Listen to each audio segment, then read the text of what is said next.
Kusoo dhawaada saaxiibayaal barnaamijkeeni ciyaaraha. Halkaad kala socotaan waa Cawaalo Official Channel. Qodobada ugu muhiimsan wararkeenana waxaa ka mid ah isbaaris oo wajahaysa imtixaanka Sky Blue. Rodgers oo soo yareyn karta farqiga dhibcaha ay ka horeysa kooxda City. Arsenal oo u dhaarsan kooxda shinnida lagu naanayso. Los Blancos oo la ballansan mid ka mid ah saddexda kooxood ee ugu hooseeya horyaalka La Liga. Salernitana oo wajahaysa kooxda horkacaysa horyaalka Serie A AC Milan. Fadlan haddii aad nagu cusubtahay subscribe saar, haddii hore la joogtaan like share ku dar. Haddii aynu ku bilaabno kulamada laga ciyaarayo horyaalka Premier League waxaa ka mid ah West Ham oo qaabili doonta kooxda Newcastle. Arsenal oo la ballansan Brentford. Aston Villa oo wajihi doonta Watford. Brighton oo qaabili doonta Burnley. Crystal Palace oo wajihi doonta Chelsea. Liverpool oo ka hortegi doonta Norwich City. Southampton oo kor u qaabili doonta Everton. Man City oo soo dhaweyn doonta kooxda Tottenham. Kulamada laga ciyaarayo horyaalka La Ligana waxaa ka mid ah Granada oo qaabili doonta Villarreal. Osasuna oo ka hortegi doonta Atletico Madrid. Cadiz oo la qaabili doonta Getafe. Real Madrid oo wajihi doonta Alaves. Kulamada laga ciyaarayo horyaalka Serie A waxaa ka mid ah Sampdoria oo soo dhaweyn doonta Empoli. Roma oo la ballansan Hellas Verona. Salernitana oo wajihi doonta AC Milan. Kulanka ugu adag usbuucan Premier League wuxuu dhex mari doonaa kooxaha Tottenham iyo City. Spurs oo wajahaysa imtixaan adag oo ay ka qaadi doonto kooxda Pep Guardiola ee Sky Blue. Qodobka isaga ah ayaanu ku bilaabi doonaa barnaamijkeena. Kooxda hogaaminaysa horyaalka Premier League ahna kooxda difaacanaysa ayaa gegideeda Etihad Stadium ku soo dhaweyn doonta kooxda Tottenham.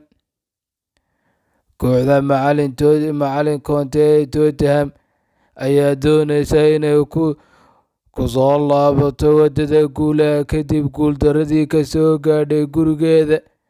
Ciyaartii Wolves 2-0 kaga badisay usbuucii hore. Sidoo kale Antonio Conte ayaa si cad u weeraray qaabka iibka kooxdiisa oo sheegay inay soo iibsadeen ciyaaryahano u baahan in la carbiyo, halkay kooxdu u baahan tahay ciyaartoy khibrad leh oo koobab la qaadi kara.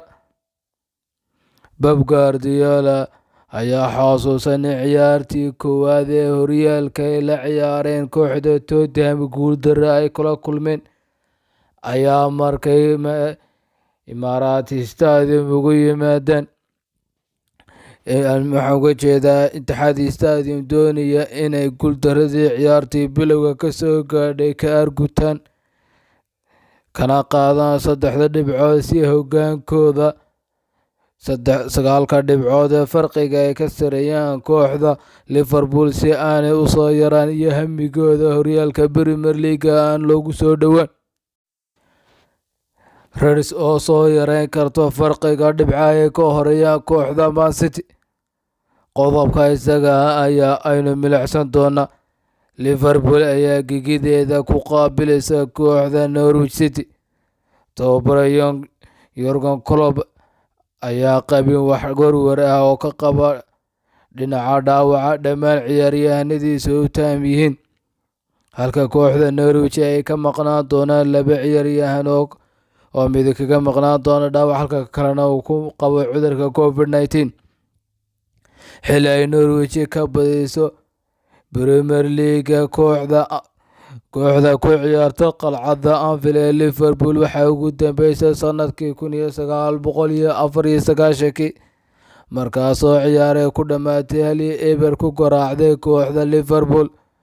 waxaana imika laga joogay muddo 28 sano ayaa aanay ka badin kooxda Norwich City. Kooxda Liverpool, Arsenal oo u dhaarsa kooxda Shinnida. Qodobka isaga ayaa aynu milicsan doonaa. Gunners ayaa ku marti qaadaysa gigideeda Emirates Stadium kooxda Brentford, kulan ka tirsan horyaalka Premier League. Arsenal waxaa ka maqnaan doona Martinelli oo ganaax kaga maqnaan doona, halka Brentford ay seegayaan labada ciyaaryahan ee Klaassen iyo Jean-Pierre. Arsenal goor ay gurigeeda kaga badiso Premier League kooxda Brentford waxaa ugu dambeysay sanadkii 1939 markaasoo ciyaar ku dhammaatay 2-0 ee Arsenal guusha ku raacday. walow muddo dheer ay ka maqnayd kooxda Brentford Premier League, laakiin kooxda Shinnida lagu naanayso muddadaas ayaa ugu dambeysay Arsenal xilli ay kaga badisay garoonkeeda Emirates Stadium. Arsenal ayaa imtixaanka Brentford ku sugaya maadaama ciyaartii hore lagu ciyaarayay guriga Brentford Arsenal la garaacay, taasoo ciyaartii koowaad ee horyaalka ku wada ciyaaraan gegida kooxda Brentford, markaasna kooxda Arsenal lagu garaacay 2-0. Los Blancos oo la ballansan mid ka mid ah 3 kooxood ee ugu hooseeya horyaalka La Liga. Qodobka isaga ayaa aynu eegi doonaa markana. Real Madrid ayaa doonaysa inay ku soo noqoto wadada guulaha kadib ciyaartii Villarreal ee barbardhaca gool la'aanta ah ee la gashay. Xilli ay Alaves ka badisay guriga Real Madrid ee Santiago Bernabeu waxa ugu dambeysay sanadkii 2000, markaasoo ciyaar ku dhammaatay 1-0 guusha ay ku raacday kooxda Alaves. Waqti laga joogo 22 sano ayaa ugu dambeysay inay Santiago ku badiso kooxda Alaves. Real Madrid 6 kulan ee ugu dambeeyay horyaalka la ciyaarto kooxda Alaves marna wax guul ah ama barbardhac kalama aynay kulmin kooxda Alaves. Real Madrid markay la ciyaarayso Alaves waa ay ka awood badan tahay, Salernitana u wajahaysa kooxda horkacaysa horyaalka Serie A AC Milan. Qodobka isaga ayaa ugu dambeeya barnaamijkeena. Ciyaartan ayaa ay ku kulmayaan labada kooxood ee horyaalka Serie A, ta ugu sareysa iyo ta ugu hooseysa waa AC Milan iyo Salernitana. AC Milan 14 ciyaaroodii ugu dambeeyay ee horyaalka Serie A ciyaartay marna guuldaro lama aanay kulmin. goor ay guul ka gaadho Salernitana, kooxda AC Milan waxaa ugu dambeysay sanadkii 1948 ciyaar ku dhammaatay 4-3, waxaana hadda laga joogaa muddo 47 sano ah. waana rikoodh liita ay kooxda yar ee ka haysatay AC Milan.